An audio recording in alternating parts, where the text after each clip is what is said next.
Dans un grand hôpital de la ville travaillait une infirmière nommée Mélissa, une femme douce, sérieuse et profondément attachée à ses valeurs. Depuis plusieurs années, elle servait les patients avec patience, respect et compassion.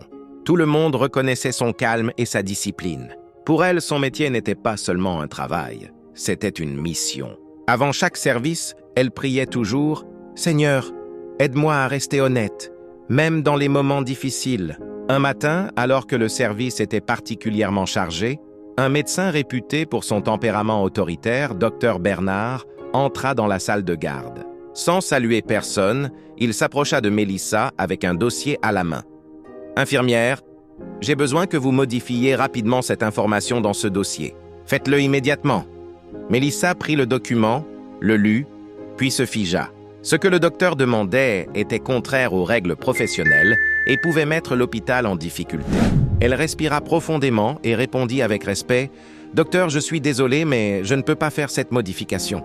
Ce n'est pas conforme à l'éthique. » Le docteur devint rouge de colère. « J'ai dit de le faire. Vous êtes ici pour exécuter mes consignes. » Mais Mélissa resta ferme, sans arrogance. « Je suis là pour servir, docteur, mais pas pour tricher.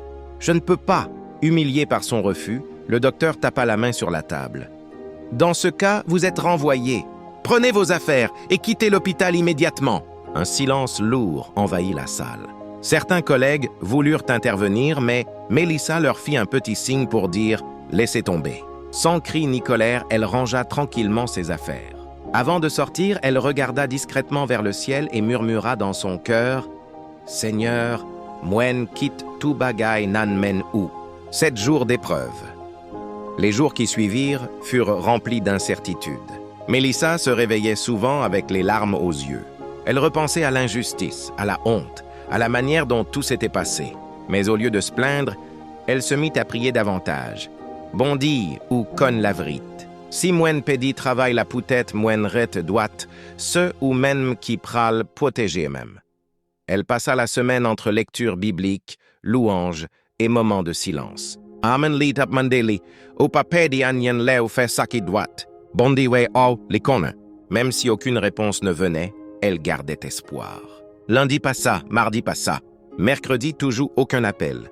Jeudi, son cœur se serra. Mais elle continua de chanter, de dire « Mapta-nous, Seigneur ». Vendredi, 7e jour, alors qu'elle préparait le repas, son téléphone sonna. Le numéro de l'hôpital apparut. Elle sentit son cœur battre très fort. Hésitant, elle décrocha.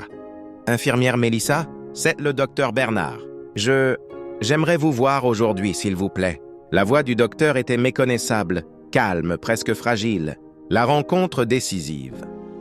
En arrivant à l'hôpital, Mélissa sentit une boule dans la gorge. Elle ne savait pas à quoi s'attendre. On la conduisit au bureau du docteur. Quand elle entra, il se leva immédiatement.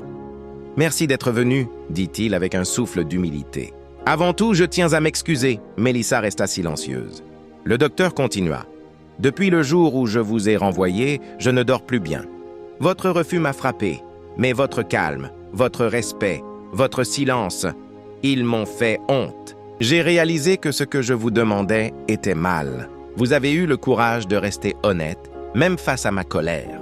Peu de personnes auraient agi ainsi. » Il retira une lettre de son tiroir. « Je veux réparer mon erreur. » Vous êtes réintégré immédiatement, et pas seulement, vous recevez une promotion au poste de responsable d'unité. Votre salaire sera augmenté, vous le méritez plus que quiconque. Des larmes glissèrent doucement sur les joues de Mélissa. « Merci, docteur, » dit-elle simplement. Mais intérieurement, son cœur criait « Mais y bondi, ou defan mwen », la nouvelle Mélissa. Lorsqu'elle reprit son poste, ses collègues l'accueillirent chaleureusement. Plusieurs lui dirent « Où c'est un exemple pour nous tous? Nous tellement fiers de où ?» Même le docteur, désormais transformé, la traitait avec un profond respect. L'expérience avait changé son comportement et même sa manière de parler aux autres. La leçon finale. Mélissa comprit alors une vérité profonde. Dieu ne protège pas seulement ceux qui prient, mais surtout ceux qui restent intègres. La justice humaine peut se tromper, mais la justice divine ne rate jamais sa cible. Quand tu te tais devant l'injustice, Dieu parle pour toi. Quand tu recules, Dieu t'avance. Quand on te baisse, Dieu t'élève. Son histoire devint un témoignage vivant dans tout l'hôpital. L'intégrité attire la faveur de Dieu. Et Dieu n'arrive jamais en retard.